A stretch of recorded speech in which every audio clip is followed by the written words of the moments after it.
Hello students, कैसे हैं आप? उम्मीद करता हूँ आप अच्छे होंगे, हेल्दी होंगे और आपकी पढ़ाई लिखाई ठीक से चल रही होगी। स्टूडेंट्स, मैं अपने यूट्यूब चैनल पे क्लास 10th इंग्लिश के सारे चैप्टर्स के एक एक करके इम्पॉर्टेंट क्वेश्चंस के वीडियो मैं बना रहा था। इसी क्रम में आज मैं आपको बनाने जा रहा हूँ प्रोज का chapter number 2, Nelson Mandela long walk to freedom. Lencho के बाद वाला जो चैप्टर है इसकी बात मैं कर रहा हूँ। लेंचो वाले चैप्टर रिलेटेड टू गॉड, जो लेंचो का चैप्टर है उसके भी मैंने वीडियो जो है कि इंपॉर्टेंट क्वेश्चंस के बना रखे हैं। वो आपने अगर नहीं देखा है तो आई बटन पे मोबाइल के ऊपर लिंक आ रहा होगा, वहाँ से क्लिक करके देख लीजिए, नहीं तो वीडियो के डिस्क्रिप्शन में मैं डाल दूँगा इसका लिंक, वहाँ आप उसको देख सकते हैं।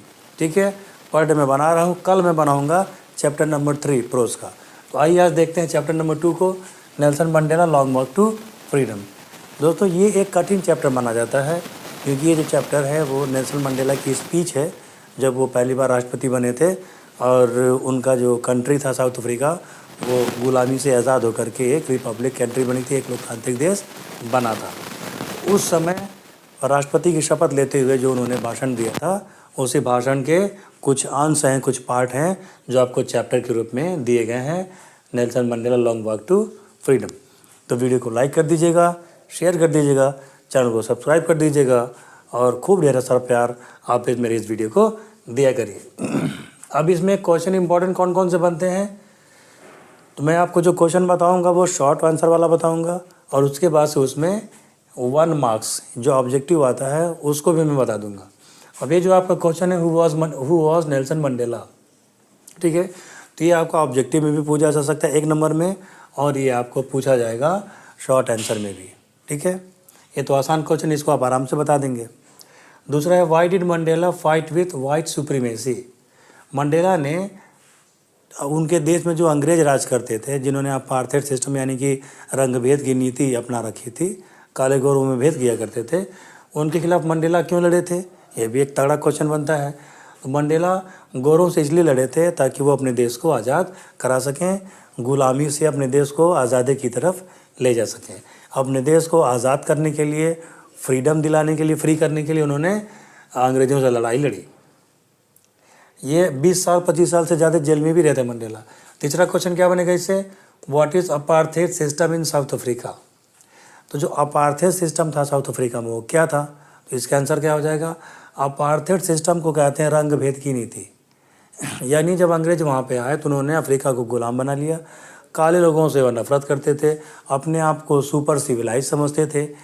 वो समझते थे अंग्रेज कि हम सबसे ज़्यादा सिविलाइज्ड हैं, हम सबसे ज़्यादा सभ्य हैं, हमको काले लोगों को, अफ्रीका के लोगों को सभ्यता सिखाने हम लोग यहाँ पे आए हैं, उनको संस्कृति सिखाने आए हैं, उनको साइंस सिखाने आए हैं। इस प्रकार की बातें किया करते थे। तो उन्होंने अपार्थाइड सिस्टम रखा था, रंगभेद की नीति उन्होंने अपना रखी थी। इस नियम के अंतर्गत क्या होता था कि काले लोगों के लिए अलग अस्पताल होते थे। गोरे लोग अगर ट्रेन में बैठे हैं, वहाँ काला व्यक्ति आकर के बैठ नहीं सकता।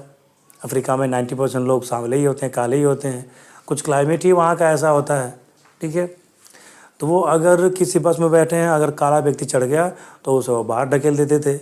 इसी नियम के अंतर्गत गांधी जी जब ट्रेन में सफ़र कर रहे थे साउथ अफ्रीका में, तो गांधी जी को भी ट्रेन से बाहर निकाल दिया गया था, उनको धक्का दे दिया गया था। वहाँ काले गोरों में भयंकर लड़ाई थी। चौथा क्वेश्चन क्या बनेगा, where does inauguration ceremony held. जो इनाग्रेशन सेरेमनी हुई थी वो कहाँ हुई थी, तो इनाग्रेशन सेरेमनी जो थी प्रिटोरिया में हुई थी। ठीक है, सैंड स्टोन में, एम्पी थिएटर में हुई थी।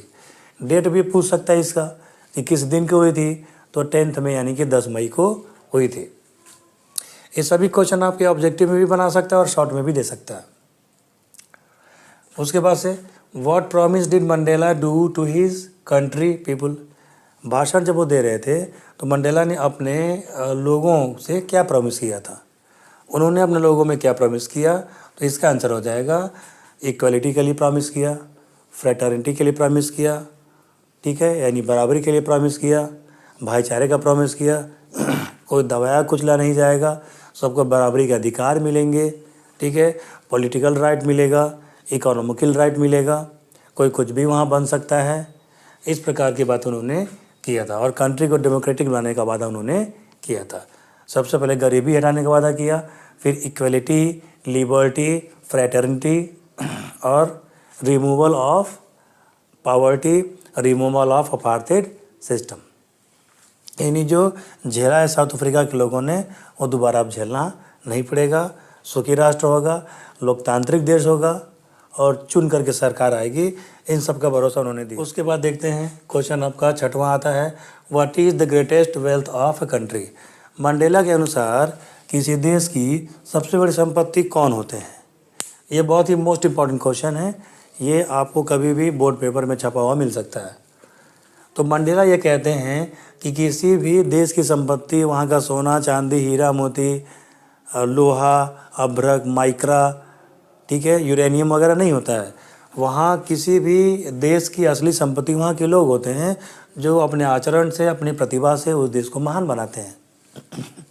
अगर किसी देश के सारे व्यक्ति चोर हो जाएं तो वो देश महान कभी नहीं बन सकता, और सारे के सारे व्यक्ति चरित्रवान हो जाएं या मैक्सिमम चरित्रवान हो जाएं, मैक्सिमम मेहनती हो जाएं, तो नतीजा है कि चाइना जैसा देश जो है कि डेवलपमेंट कर जाता है। चाइना हमारे साथ आज़ाद हुआ, लेकिन चाइना हमसे ज़्यादा तरक्की आज कर चुका है। जापान को देखिए, जापानी जो है कि परम देशभक्त होते हैं, अपने राष्ट्र के प्रति मर मिटते हैं। भारतीय भी होते हैं, मेरे कहने का मतलब है कि भारतीय नहीं होते हैं, वो भी है। उसके बाद से अगला जो क्वेश्चन आपका आता है, according to Mandela what is freedom. Mandela के अनुसार स्वतंत्रता क्या है। इस क्वेश्चन को भी ऐसे भी पूछ सकता है कि according to Mandela what is true freedom. यहाँ डाल देगा ट्रू फ्रीडम, तभी भी क्वेश्चन वही है, उसका आंसर आपका वही होगा। मंडेला के अनुसार सच्ची जो कि स्वतंत्रता है, सच्ची आज़ादी है, वो ये है कि आदमी पैदा जब हो तो आज़ादी में पैदा हो, गुलामी में पैदा ना हो। वो अपने खेतों में घूम सकता हो, अपने नदियों में नहा सकता हो, ऊपर कोई बाउंडेशन ना हो, दूसरे की जय जयकार न करनी पड़े, ठीक है।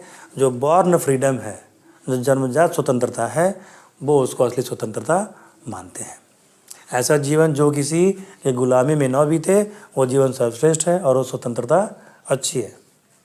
8वां क्या है, what are the twin obligations. ये बहुत ही ज़बरदस्त क्वेश्चन है और महत्वपूर्ण भी क्वेश्चन है, टॉप मोस्ट इम्पॉर्टेंट में आता है। ऑब्लिगेशन का मतलब होता है कर्तव्य। मंडेला ने चैप्टर में 2 कर्तव्य बताए हैं जो हर किसी के जीवन में आता है। पहला क्या है, तो अपने माता पिता, परिवार है तो पत्नी के प्रति, बच्चों के प्रति जो उनका कर्तव्य होता है। एक बेटे का कर्तव्य, पिता का कर्तव्य, पति का कर्तव्य, ठीक है, जो उनको निभाना पड़ता है, सब लोगों को निभाना चाहिए, पड़ता है भी। और एक जो कि आपका ऑब्लिगेशन यानी कि एक जो आपका कर्तव्य ड्यूटी बनती है आपके मातृभूमि यानी कि आपके देश के प्रति है, जहाँ आप जन्मे हैं, जहाँ आप पले बड़े हैं, जिस देश की मिट्टी में आपने खेला है, ठीक है, जिस देश ने आपको आसरा दिया, उस देश के प्रति भी आपका कर्तव्य बनता है। और मंडेला को इन दोनों कर्तव्यों को निभाने से रोक दिया गया था, उनको जेल में डाल दिया गया, तो ना वो अपने परिवार के काम आए और देश की सेवा उतना नहीं कर पाए। उसके बाद से 9वां क्वेश्चन क्या है, who is courageous and according to Mandela what is courage. Mandela के अनुसार साहस क्या है, वीरता क्या है और सच मायने में कौन साहसी है। तो मंडेला ये कहते हैं कि साहस वो नहीं है जो दिखाया जाए, साहस वो है कि आपको दबाया जाए, कुचला जाए, आप पे अत्याचार किया जाए, लेकिन उससे आप टस से मस ना हो, आप अपने लक्ष्य के प्रति टिके रहें और डर को महसूस करके, डर पे कब्जा करके, डर को जीते जाएं, ठीक है। और उसके बाद जब आप विजयी होकर के निकलेंगे तो वो आपके लिए सही साहस होगा। लोगों को दबाना, कुचलना, डराना, धमकाना ये साहस नहीं है। परिस्थितियों से जूझना, परिस्थितियों से मुकाबला करना और जीत करके निकलना, ये साहस कहलाएगा। मंडेला कहते हैं कि यही साहस है। उसके बाद से 10वां क्वेश्चन क्या है, what is the contribution of Mandela. ये भी पूछ सकता है आपसे कि मंडेला का कंट्रीब्यूशन क्या है। मंडेला का कंट्रीब्यूशन अपने देश के प्रति बहुत है। वो 25 साल से ज़्यादा जेल में रहे। उन्होंने जेल में रहते हुए स्वतंत्रता की लड़ाइयाँ लड़ी। गांधी जी के धर्म को मानने वाले थे वो, और उन्होंने अफ्रीका को स्वतंत्र कराने में महत्वपूर्ण भूमिका निभाई, ठीक है। अफ्रीका को लोकतांत्रिक देश बनाने, रिपब्लिकन देश बनाने में इनका बहुत बड़ा योगदान रहा है, ठीक है।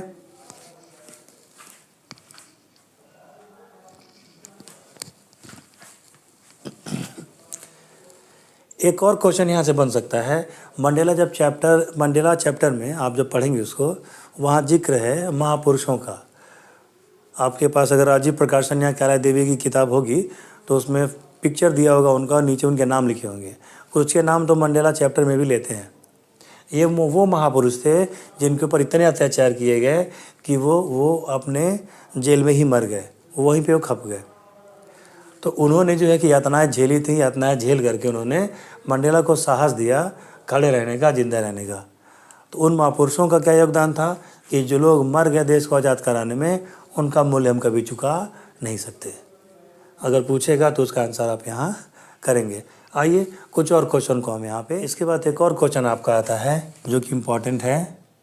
वो आपका है who is oppressor and oppressed, ठीक है, according to Mandela. According to Mandela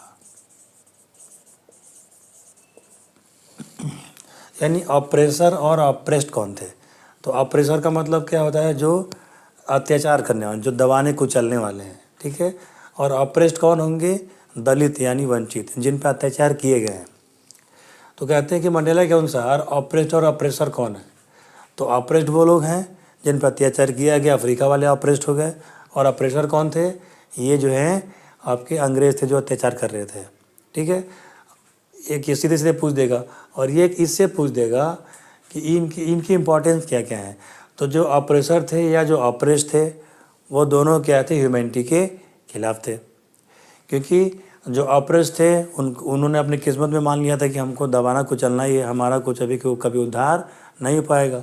लेकिन जो ऑप्रेसर थे वो मानवता के सबसे बड़े शत्रु थे।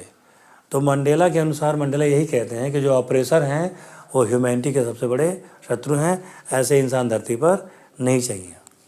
उसके बाद लॉन्ग क्वेश्चन आपका क्या बनेगा यहाँ से? कैरेक्टर स्केच ऑफ मंडेला, ठीक है, कैरेक्टर स्केच ऑफ मंडेला। एक क्वेश्चन ऐसे पूछ देगा, sketch the character of Nelson Mandela. अब इनके कैरेक्टर स्केच में इनके बारे में हम पूरी बात लिखेंगे, इनके जन्म के बारे में लिखेंगे, इनके स्वतंत्रता संघर्ष के बारे में लिखेंगे, ये जेल में रहे उस घटना का भी हम जिक्र करेंगे, इन्होंने कितनी यातनाएं झेली उसके बारे में भी हम जो है कि लिखेंगे, और अंत में ये उस देश के राष्ट्रपति बने। यही सब बातें हम लिख देंगे तो अच्छा सा कैरेक्टर स्केच आपका तैयार हो जाएगा, ठीक है। एक क्वेश्चन यहाँ बना सकता है, what inspiration did you take from Mandela's life, ठीक है। ये क्वेश्चन बनाया जा सकता है कि मंडेला के जीवन से आपको क्या शिक्षा मिलती है, क्या प्रेरणा आपको उनके जीवन से मिलती है। तो उनके जीवन से हमें यही प्रेरणा मिलती है कि कितनी परिस्थितियाँ कठिन क्यों ना हो, विपरीत परिस्थितियाँ हो, टिके रहना चाहिए, दृढ़ रहना चाहिए, फिक्स और रिजिड रहना चाहिए, और अपने लक्ष्य के प्रति बराबर गति से बढ़ते रहना चाहिए। लोग कितना अत्याचार करें, कितना आपके राहों में कांटे बिछा दिए जाएँ, समय आपके विपरीत कर दिया जाए, लेकिन इससे कोई मतलब नहीं है। आप अपने लक्ष्य के प्रति टिके रहेंगे, मेहनत से और लगन से आप अपने भाग्य भी बदल सकते हैं। जैसे मंडेला एक साधारण नागरिक से 25 से 30 साल जेल में रहने के बावजूद भी उन पर बहुत अत्याचार किए गए, लेकिन इनके बावजूद भी वो जेल से सुरक्षित वापस आए और अपनी मेहनत से दक्षिण अफ्रीका के राष्ट्रपति बने। पहले अश्वेत राष्ट्रपति वो माने जाते हैं। तो उनका जीवन बहुत ही इंस्पिरेशनल है। उनके जीवन से हम कई लाखों हज़ारों प्रेरणा उनसे हम ले सकते हैं, ठीक है। मेरे ख्याल से इससे बाहर आपका क्वेश्चन जो है कि नहीं जाना चाहिए। अगर आपके बुक में कोई भी क्वेश्चन हो और आपको ना समझ में आ रहा हो, आपके हिसाब से इम्पोर्टेंट हो, तो मैंने इसके पिछले वीडियो में अपना नंबर दे रखा है, उस पर आप जा कर के कमेंट कर सकते हैं। व्हाट्सएप के थ्रू आप क्वेश्चन मुझे भेज सकते हैं। मैं आपके क्वेश्चन के जवाब देने का भरपूर प्रयास करूंगा। मेरी मेहनत, मेरा प्रयास आपको अच्छा लग रहा हो, आपके समझ में आ रहा हो, तो वीडियो को लाइक करिएगा, शेयर करिएगा और बहुत लोगों तक इस वीडियो को आप पहुंचाइए। हम कल मिलेंगे एक बार फिर से, और कल हमारे पास होगा प्रोज का चैप्टर नंबर 3 फर्स्ट फ्लाइट। ठीक है, जो सीगल वाला चैप्टर है या जो एरोप्लेन वाला है उसके बारे में हम बातें यहाँ पे करेंगे। ठीक है, तब तक के लिए मुझे इजाज़त दीजिए। जय हिंद, जय भारत। हंसते रहिए, मुस्कुराते रहिए।